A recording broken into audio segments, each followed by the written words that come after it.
مفيش شغف يا كابتن، مفيش حب للنادي الأهلي.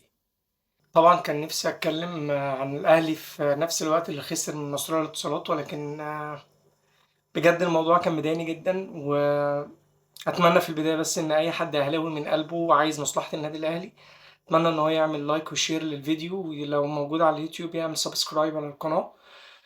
وأي حد أهلاوي بجد لازم يعمل كومنت يفيد، سواء كنت هتنتقدني او هتأيدني في الرأي، ولكن اهم حاجة ان انت تدي رأيك، لان مصلحة النادي الاهلي اهم طبعا. وانا مش هطلع اقول لك انتقد في اللعيبة واقول لك دي لعيبة ما بتعرفش تلعب كورة ولعيبة زبالة ولعيبة ما ينفعش نجدد لها ولعيبة.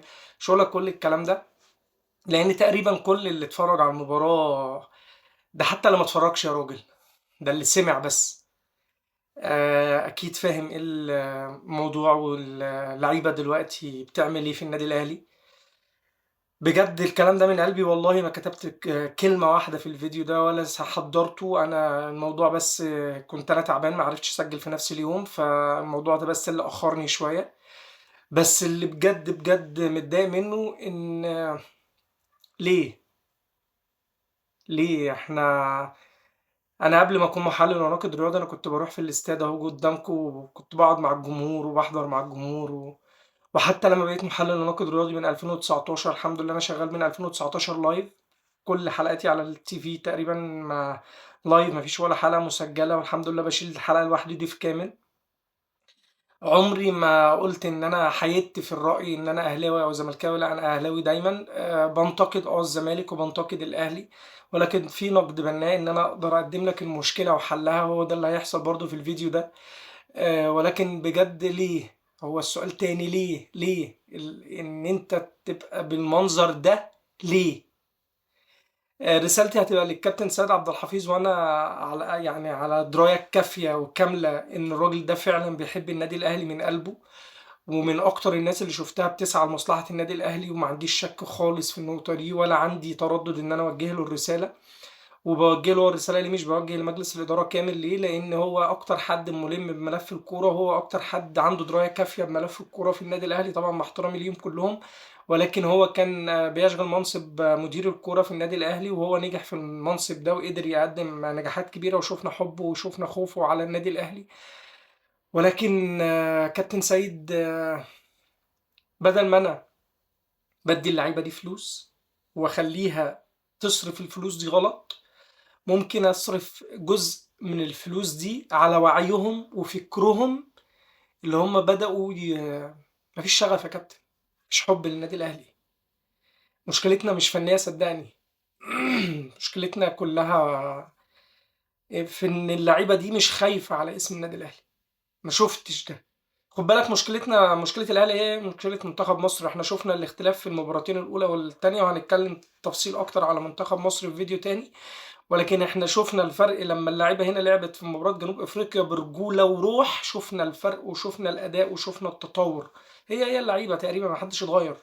فيش الا زيزو بدأ ومكان امام عاشور، ورجعنا لعبنا بتأمين دفاعي اكتر. هو هنتكلم بالتفصيل ان شاء الله في فيديو منتخب مصر، ولكن انا عندي حلقه هتكلم فيها بالتفصيل عن افريقيا ومنتخب مصر، مش عايز انزل فيديوهات كتير للمنتخب.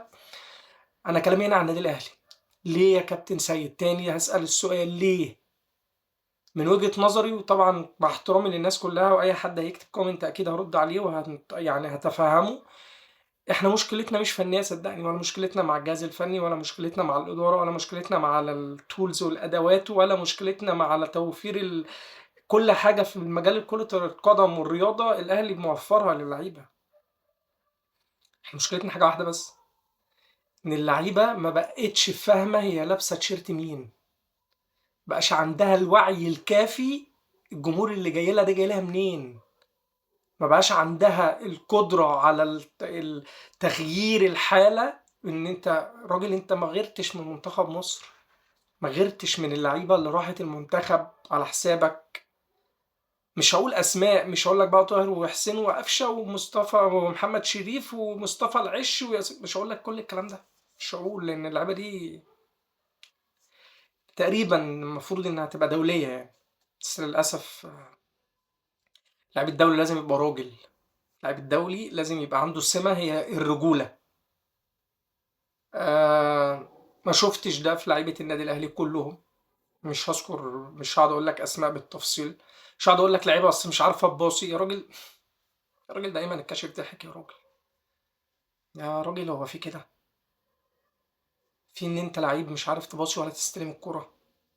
وما تقوليش إن أنت مش متأسس صح، ومش ما تقوليش إن أنت مش مؤهل نفسيا، وما تقوليش أصل عدم انضمامك للمنتخب ضاغط عليك نفسيا، أصل تلقيك له عروض من عارف مش عارف من دول إيه مأثر عليك عشان النادي الأهلي مش مسهل لك الإجراءات. ما تقوليش الكلام ده يا راجل.